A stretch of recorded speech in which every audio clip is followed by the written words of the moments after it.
حضور کی خدمت میں ایک خاتون کا تذکرہ کیا گیا کہ بندہ نواز صوم و صلات کی پابند ہے، لیکن اس کے رویے سے اس کا ہمسایہ اذیت میں ہے، تو فرمایا وہ عورت جہنمی ہے۔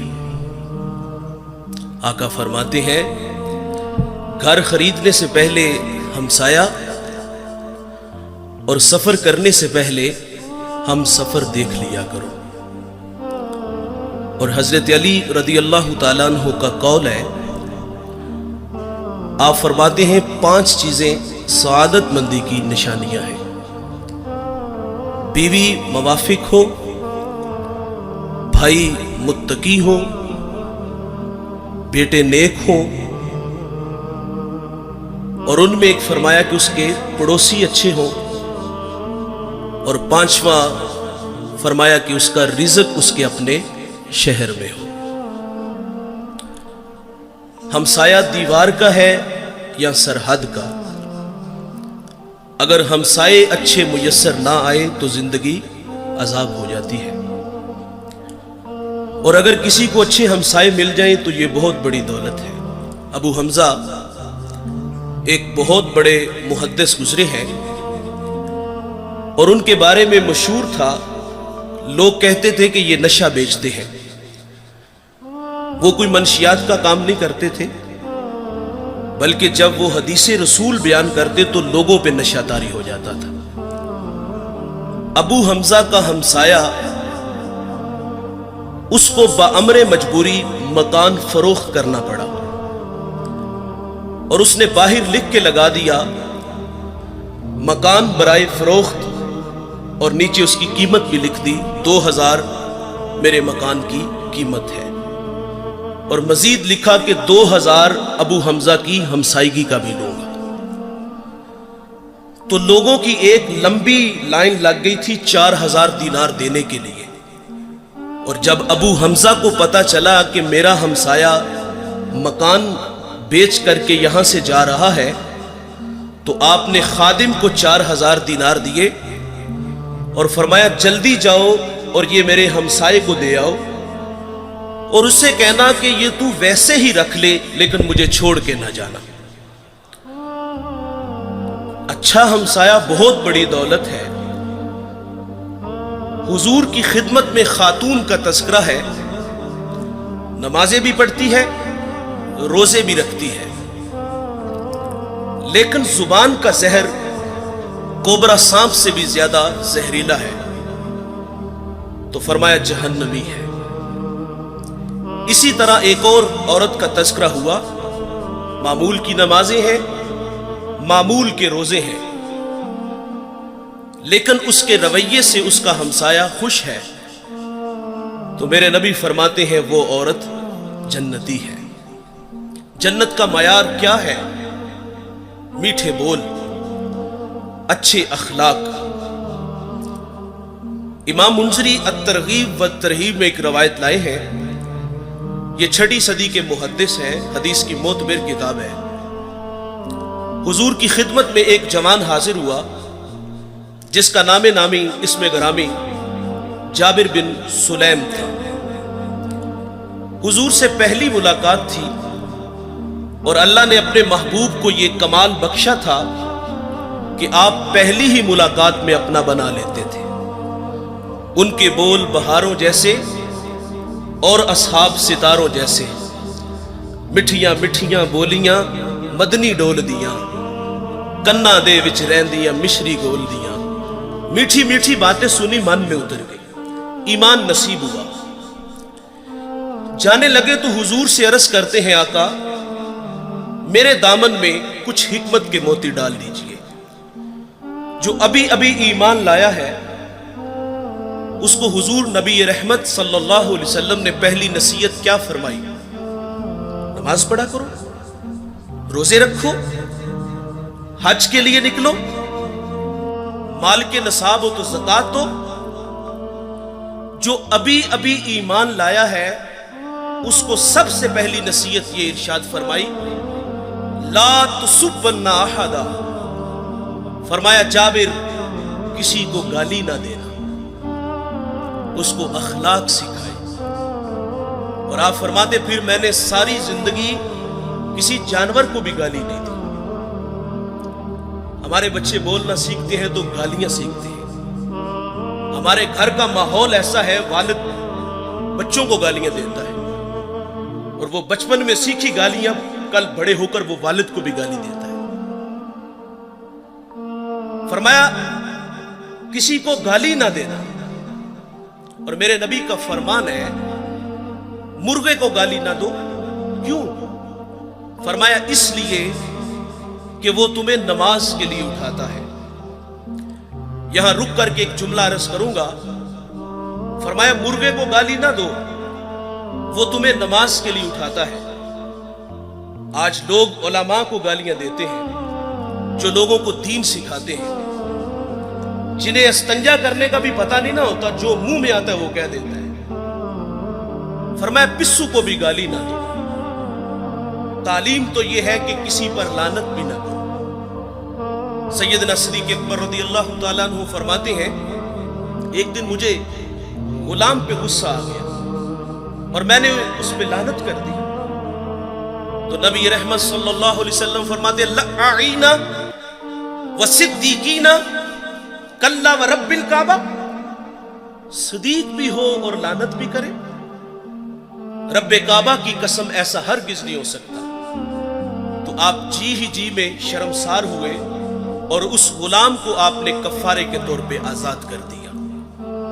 جابر کو حضور نے پہلی نصیحت فرمائی کہ کسی کو گالی نہ دینا۔ دوسری نصیحت فرمائی کہ جابر نیکی کو حقیر نہ جاننا۔ ہم لوگ گزر جاتے ہیں اس خیال سے کہ بھلا اس کا اجر کیا ہوگا۔ رحمت حق بہانہ می جویت، اللہ کی رحمت بندے کو بخشنے کے بہانے ڈھونڈتی ہے۔ ایک بہت بڑے محدث دنیا سے گئے، کسی کو خواب میں ملے تو پوچھا سنائے صاحب کیسے ہیں؟ کہا جنت کا باغ ہے قبر، آسودہ ہوں۔ تو اس نے عرض کی کہ آپ کا کون سا عمل آپ کی بخشش کا سبب بنا؟ تو کہا ایک چھوٹا سا عمل۔ کہا وہ کیا؟ انہوں نے بتایا کہ میں ایک دفعہ حدیث لکھنے بیٹھا، سیاہی میں قلم ڈبویا، باہر نکالا، لکھنے لگا کہ اس پہ ایک مکھی آ کے بیٹھ گئی۔ فرماتے میں نے اس خیال سے قلم کو روک لیا کہ یہ مخلوق خدا ہے، پیٹ کی پیاس بجھا لے میں پھر لکھ لوں گا۔ کہتے ہیں اللہ کو میری یہ ادا پسند آئی اور اللہ نے میری مغفرت فرما دی۔ جابر کو حضور نے ایک اور نصیحت فرمائی کہ جابر بن سلیم جس سے بھی ملو تو خندہ پیشانی سے ملو۔ ہم سٹیٹس کو باہر رکھتے ہیں، مذہبی لوگ ہیں ہم، غریب آدمی ٹائم لینے آ جائے تو ہم ٹائم بھی نہیں دیتے، کوئی مسئلہ پوچھنے آ جائے تو ہم مسئلہ بھی نہیں بتاتے۔ انتہائی معذرت سے کہوں گا، ایک بندہ ڈسٹرکٹ منڈی بہاولدین سے چلا ہے، ایک کراچی سے چلا ہے، ایک پنڈی سے ہی چلا ہے، وہ لمبا سفر کر کے ہمارے پاس آیا ہے اور اس کی حیثیت کو دیکھ کر تسبیح دے کے مسجد کی نکر میں بٹھا دیا جائے کہ یہاں بیٹھ کے وظیفہ کرو۔ دیکھیے ہم جب کسی کے ہاتھوں میں ہاتھ دیتے ہیں تو وظائف کی کوئی کمی نہیں ہوتی، 1.25 لاکھ مرتبہ پہلا کلمہ پڑھنا ہے، درود پڑھنا ہے، استغفار پڑھنا ہے۔ ایک وظیفہ ختم ہوتا ہے تو دوسرا ملتا ہے، وظائف کی تو کمی نہیں۔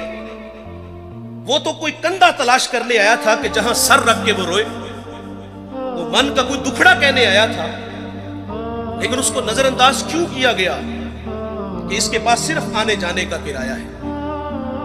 وہ واصف علی واصف کہتے ہیں تسلیم کے بعد تحقیق گمراہی ہوتی ہے۔ اس نے تو دل سے اپنا کہا تھا اور وہ جو ہے وہ عقیدت میں بیٹھ کے وظیفے میں مشغول ہے، لیکن اچانک اس نے اپنی آنکھوں سے ایک منظر دیکھا کہ ایک کلف لگے کپڑوں میں آیا اور اس کے آگے پیچھے خدام ہے، اور وہ سیدھا حجرے میں چلا گیا اور اندر سے آواز سنتا ہے کہ آپ کسی کے ہاں پیغام بھیج دیتے تو میں خود ہی آ جاتا۔ بتائیے اگر یہ رویے ہمارے ہوئے تو لوگوں کو دین کہاں سے ملے گا؟ اور جو باہر بیٹھ کے وظیفے میں مشغول تھا اس کے دل پہ جو نشتر اور تیر چلے اس کا مداوع کس نے کرنا تھا؟ جس سے بھی ملو تو خندہ پیشانی سے ملو. آپ اپنے ملازم سے اس طرح بات کیا کرو جس طرح اپنے بیٹے سے بات کرتے ہو. میرے کریم آقا صلی اللہ علیہ وسلم عید کے دن عیدگاہ کی طرف تشریف لے کے جا رہے ہیں. سرے راہ کھلا میدان آیا. بچے عید کی خوشیوں میں مسرور تھے، لیکن ایک جانب عجیب تماشا تھا. ایک بچہ ہے، تن پہ جو پیرہن ہے وہ پھٹا ہوا ہے، آنکھیں نمناک ہیں.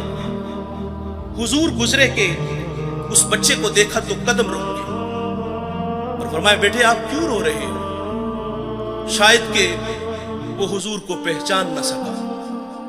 عرض کرتا ہے کہ فلاں غزوے میں میرے والد حضور کے ساتھ تھے کہ شہید ہو گئے. میں یتیم ہو گیا، ماں بیوہ ہو گئی. ماں نے دوسرا نکاح کر لیا. ستیلے باپ نے میرے مال پہ قبضہ کر لیا اور مجھے دھکے دے کے گھر سے نکال دیا. تو آقا فرماتے ہیں بیٹے کیا تو اس بات پہ راضی نہیں کہ محمد تیرے باپ لگے، عائشہ تیری ماں لگے، فاطمہ تیری بہن لگے، علی تیرے چچا لگے اور حسن و حسین تیرے بھائی لگے. وہ بچہ کہتا ہے اگر یہ سارے رشتے میرے ہیں تو مجھے اور چاہیے بھی کیا. حضور عیدگاہ نہیں گئے، اس بیٹے کو لیا، گھر تشریف لے آئی، اس کو کھانا دیا، لباس دیا، پھر انگلی تھامی اور عیدگاہ کی طرف تشریف لائے. سرے راہ جب کھلا میدان آیا نا تو وہی بچے جو عید کی خوشیوں میں مسرور تھے اور اس کے تن پر قیمتی لباس دیکھا اور اب نبی رحمت صلی اللہ علیہ وسلم کی انگلی تھام کے عیدگاہ کی طرف جا رہا تھا تو پھٹی نگاہوں سے دیکھ کے کسی نے کہہ دیا بھائی جان ابھی تو رو رہے تھے.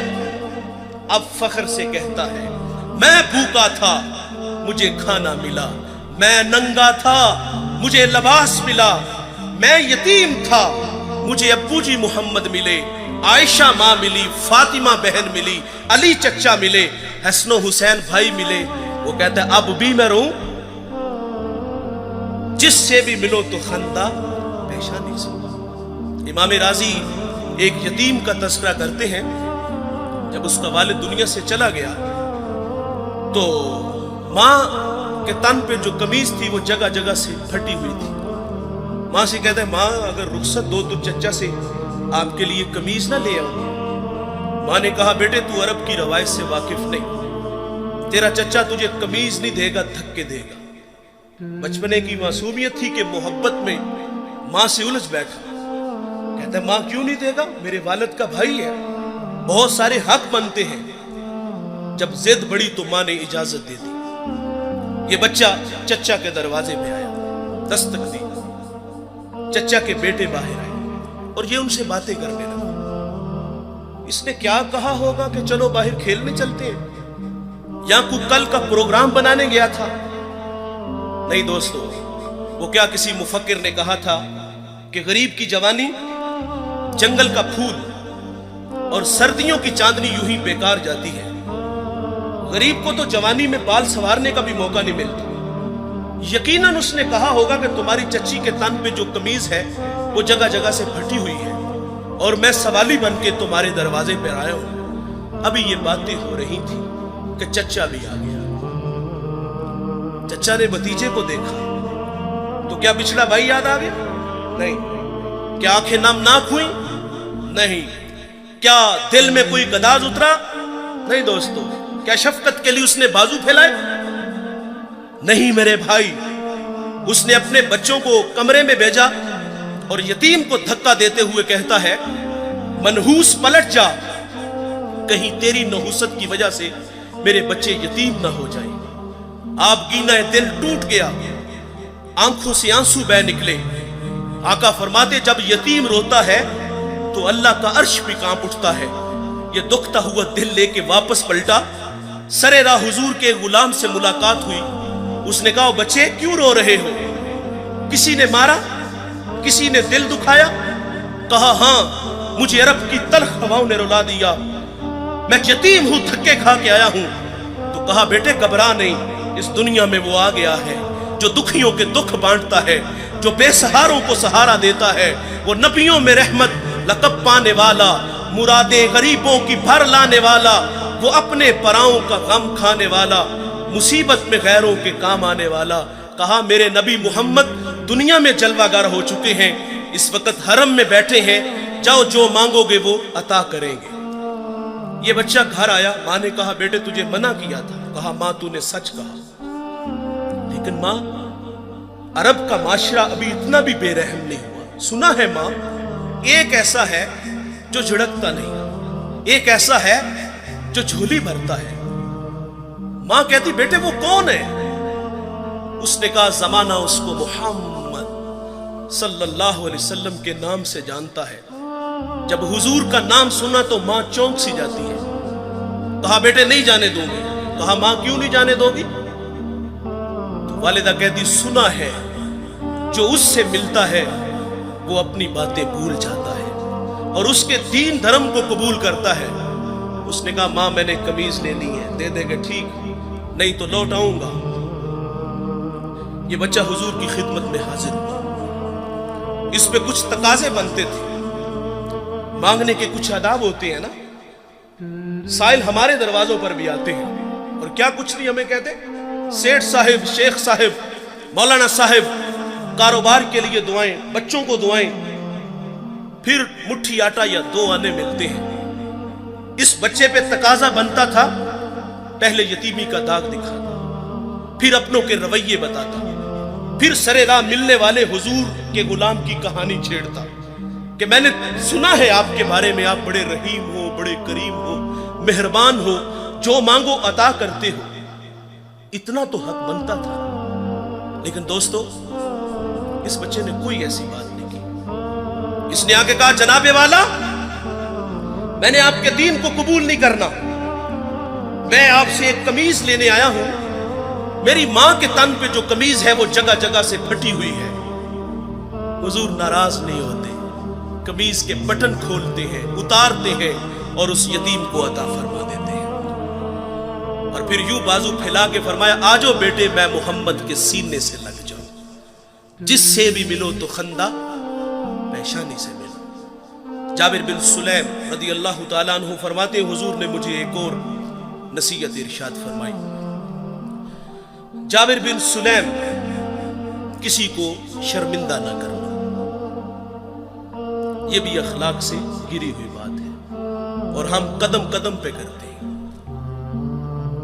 دیکھیں بھائی انسان کی فطرت میں بھول جانا ہے۔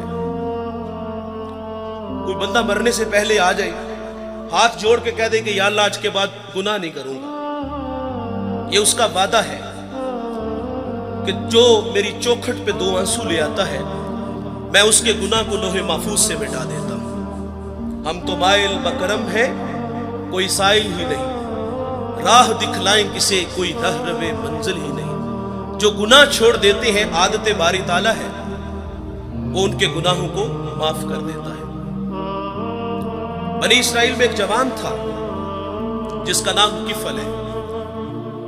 کفل کسی شریف آدمی کا نام نہیں، بہت بڑا بدماش ہے، اور اس کی بدماشی کیا ہے، وہ غریبوں کی بیٹیوں کو لوٹتا تھا۔ ایک دفعہ اس نے 60 دینار میں کسی مجبور بیٹی کو خریدا، خلوت میں اس کے پاس گیا، دیکھا تو وہ رو رہی تھی۔ کفل سمجھتا تھا کہ میرے پہلو میں آنے والی ہر بیٹی بے غیرت ہوتی ہے، لیکن یہاں برستے آنسو دیکھے تو قدم رک گئے۔ سوال کرتے کہ کیوں رو رہی ہو؟ اس نے کہا کفل میں شوق سے نہیں آئی، مجھے بھوک تیرے تک کھینچ لائی ہے، مجھے غربت تیرے تک کھینچ لائی ہے۔ یہاں ایک جملہ عرض کروں گا، جب مالدار لوگ، جب سرمایہ دار لوگ، جب وڈیرے لوگ غریبوں کا حق نہیں نہ دیتے تو پھر غریبوں کی بیٹیاں نیلام ہو جاتی ہیں۔ یہ ڈائمنڈ منڈیاں، یہ بازار حسن، یہ کوٹھے، یہ کنجریاں اس وقت بنتی ہیں جب ہم ان کا حق نہیں دیتے۔ آج فخر ہے کہ بہت بڑے جگیردار ہیں، بہت بڑے زمیندار ہیں، تجوریاں خزانوں سے بھری ہوئی ہیں، اور ان کے ہم نے منہ بھی کھولے ہیں، پیسہ پانی کی طرح بہاتے ہیں، معاشرے میں ہم دریا دل مشہور ہیں، لیکن دولت کہاں لٹاتے ہیں؟ جہاں نفس کو حظ ملتا ہے۔ میں ایک دیہاتی ہوں، ہمارے دیہاتوں میں میلے ٹھیلے کا ماحول ہوتا ہے، کتوں کی لڑائی آئی تو 50,000 وہاں دے دیا، کرکٹ میچ آیا تو 1,00,000 کا انعام وہاں دے دیا۔ جہاں نفس کو حظ ملا ہم نے دولت کا منہ وہاں کھولا، اور جہاں دولت لٹانے سے رب راضی ہوتا ہے، اس کی رحمتیں برستی ہیں، وہاں غفلت کی پٹی۔ وہ کیا کسی شاعر نے کہا تھا کہ دیکھا ہے میں نے شہر میں کوڑے کے ڈھیر پر 2 بچے لڑ رہے تھے فقط ایک بیر پر، فصلوں کو کاٹتے کچھ ٹوٹی چوڑیاں، کچھ بک گئی ہیں دوستو گندم کے سیر پر، اور گندم امیر شہر کی ہوتی رہی خراب، بیٹی مگر غریب کی فاقوں سے مر گئی۔ اور محسن نقوی کہتا ہے محسن یہ غریب لوگ بھی تنکوں کا ڈھیر ہوا کرتے ہیں، کبھی پانی میں بہ گئے تو کبھی ملبے میں دب گئے۔ اور اللہ نے آپ کو دولت سے نوازا ہے، دولت وہاں جہاں دولت لٹانے سے رب راضی ہوتا ہے، اس کی رحمتیں برستی ہیں۔ ہمارے گجرانوالہ دھلا چوک میں ایک بوڑھا دن دہاڑے آٹے کا تھیلا اٹھا کے دوڑ لگاتا ہے، نحیف تھا، 2 قدم چلا کہ لوگوں نے پکڑا اور خوب زد و کوب کیا، اور بعد میں سوال کیا کہ بوڑھے یہ جرت کیوں کی؟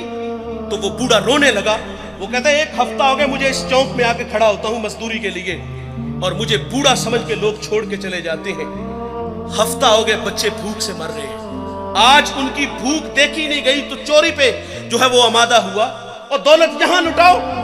یہ نوائے وقت میں ایک خبر چھپی تھی، کمالیہ کی بیٹی وہ شادی کے قابل تھی، ایک رشتہ ملا، ادھر سے بارات آ رہی ہے، ادھر بیٹی والے تیاریوں میں تھے، ہمسائیگی میں سے کسی نے شرارت کی کہ جس کے گھر میں آ رہے ہو وہ اپنی بیٹی کو چند جوڑوں کے سوا اور کچھ بھی نہیں دے سکتا، بارات وہیں سے واپس چلی گئی تھی۔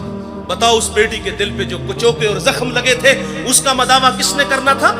چاندی اتر آئی بیٹیوں کے بالوں میں، مفلس کو پھر امید ہے کہ بارات آئے گی، اور کتاب زیست کا ایک اور باب بیت گیا، جہیز بن نہ سکا اور شباب بیت گیا۔ اور اللہ نے آپ کو دولت سے نوازا ہے، غریبوں کی بیواؤں کی بیٹیاں گھروں میں بوڑھی ہو رہی ہیں، تم کتوں کی لڑائی پہ پیسے لٹا رہے ہو، تم ہجڑوں پہ دولت لٹا رہے ہو۔ اگر دولت لٹانے کا شوق ہے تو معاشرے میں پھیلے ہوئے دکھ دیکھو، یتاما مساکین پہ دولت لٹاؤ تاکہ تم خدا کی رحمتوں کے مستحق ٹھہرو، لیکن دولت وہاں دی جہاں نفس کو حظ ملا۔ جب اس بیٹی نے کہا کفل مجھے بھوک تیرے تک کھینچ لائی ہے، یہ ایک جملہ کفل کی ہدایت کا سبب بنا، دل کے آئینے پہ چوٹ لگی، کفل رونے لگا، ہاتھ جوڑ کے کہتے ہیں بہن مجھے معاف کر دے، تو جس عزت سے آئی ہے اسی عزت سے واپس گھر چلی جا، اور میرے لیے دعا کر کہ میں بڑا ہی کتا انسان ہوں، اللہ مجھے معاف کر دے۔ وہ بیٹی گھر چلی گئی اور ادھر تقدیر کا قلم چل گیا، اسی رات کفل کو موت آ گئی۔ صبح ہوئی تو زمانے نے کفل کی دیوار پہ یہ لکھا ہوا پڑا تھا کہ اللہ نے کفل کو معاف کر دیا ہے۔ وہ معاف کر کے راضی ہوتا ہے۔ بھائی ہمیں بھی عادت ڈالنی چاہیے۔ حضور کی خدمت میں ایک خاتون آئی اور عرض کر دی طہرنی یا رسول اللہ، طہرنی یا رسول اللہ، طہرنی یا رسول اللہ، طہرنی یا رسول اللہ، 4 دفعہ کہا آقا مجھے پاک کیجئے، آقا مجھے پاک کیجئے، آقا مجھے پاک کیجئے، آقا مجھے پاک کیجئے۔ حضور نے اس کا جرم پوچھا تو اس نے کہا کہ میں شادی شدہ ہوں، مجھ سے زنا کا ارتکاب ہوا، میرے پیٹ میں بچہ ہے۔ اور یہ حضور سے جب اس نے عرض کیا تو حضور فرماتے ہیں یہ گناہ تو نے کیا ہے، اس کی سزا بھی تیرے لیے ہے، اس بچے کا کوئی قصور نہیں۔ حضور نے اس کو مہلت دی، اس نے بچے کو جنم دیا، پھر 2 سال اس کو دودھ پلایا، 2.5 سال بعد حضور کی خدمت میں حاضر ہے، اس کو سنسار کیا گیا، پھر خود حضور نے جنازہ پڑھا۔ حضرت عمر رضی اللہ تعالیٰ عنہ عرض کرتے ہیں آقا یہ بڑی بدکار عورت تھی، تو میرے نبی فرماتے ہیں عمر اس خاتون نے ایسی سچی توبہ کی ہے، اگر اس کی توبہ کا 10واں حصہ اہل مدینہ میں بانٹ دیا جائے تو اللہ تعالیٰ سب کی مغفرت فرما دے۔ لیکن ہمارا حال کیا ہے، اگر غلطی ہو جائے تو ہم معافی نہیں کرتے۔ یار مثال کے طور پہ بندہ گناہ چھوڑ کے مسجد میں ہی آنا ہے نا اس نے، تو ہم کہتے ہیں لو 100 چوہے کھا کے بلی حج نو چلی، وہ پائی تینوں مسجد آراکی نے وہایا، اسی اللہ نے جس اللہ نے تمہیں دکھایا ہے۔ کبھی ہم کہتے چور چوری چھوڑ دیتا ہے، ہیرا پھیری نہیں چھوڑتا، جوتے چرانے آئے ہو۔ وہ یار وہ آ گیا ہے، مسجد کی آبادی کا سبب بنا ہے، ہمیں خوش ہونا چاہیے تھا. میں شکرگڑھ پونڈری پہ ایک گاؤں میں حاضر ہوا تو وہاں جو محلے کی مسجد تھی نا، وہاں نماز تو بڑی دور کی بات ہے، اذان پڑھنے کے لیے کوئی بندہ نہیں ملتا تھا. یہ مسجدوں کی حالتیں ہیں. اقبال جب اندلس گیا، قرطبہ مسجد جس کے 1400 ستون ہیں، اسے اجڑا دیکھا تو اقبال وہاں پھوٹ پھوٹ کے رویا تھا کہ رو رہی ہے آج ایک ٹوٹی ہوئی مینا اسے، کل تلک جس ساکی کے گردش میں پیمانے رہے، خیر تو ساکی سہی مگر پلائے گا کسے، اب نہ میں کشبہ کی رہے نہ میں خانے رہے.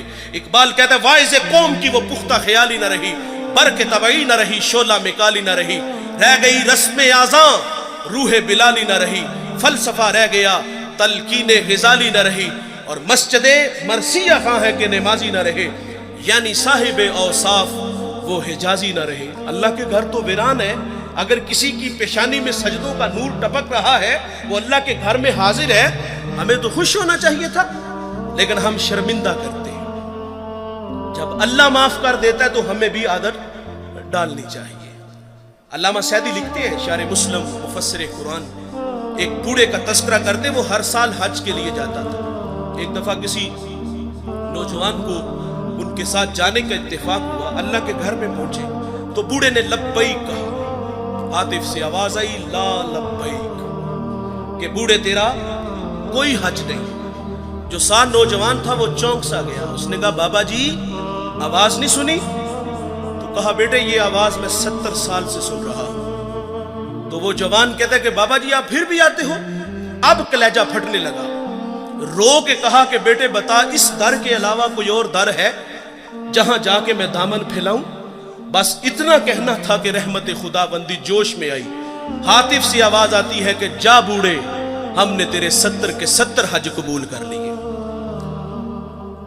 وہ معاف کرتا ہے بھائی، ہمیں بھی آدر ڈالنا چاہیے. کسی کو فرمائے شرمندہ نہ کرو. نبی رحمت صلی اللہ علیہ وسلم کی اقتداء میں صحابہ نماز کے لیے کھڑے ہیں. بالکل جماعت کا ٹائم تھا کہ کسی کی ہوا خارج ہو گئی. جماعت کا وقت ہے، ظاہر ہے وہ فوری اٹھے گا اور جا کے وضو بنائے گا. جو وہاں سے نکل کر وضو کے لیے جائے گا سبکی تو محسوس کرے گا نا، شرمندہ تو ہوگا نا. لیکن دیکھیے بھائی، حضرت عبداللہ ابن عباس رضی اللہ تعالیٰ عنہ حضور سے اسی وقت عرض کرتے ہیں کہ حضور اگر اجازت ہو تو ہم سب جا کے وضو نہ کریں. اللہ اکبر. میرے نبی فرماتے ہیں بہت اچھے. وہ سارے اٹھ کے گئے اور وضو بنا کے آئے. اب کیا خبر کہ کس کی ہوا خارج ہوئی؟ تو شرمندگی سے بچایا.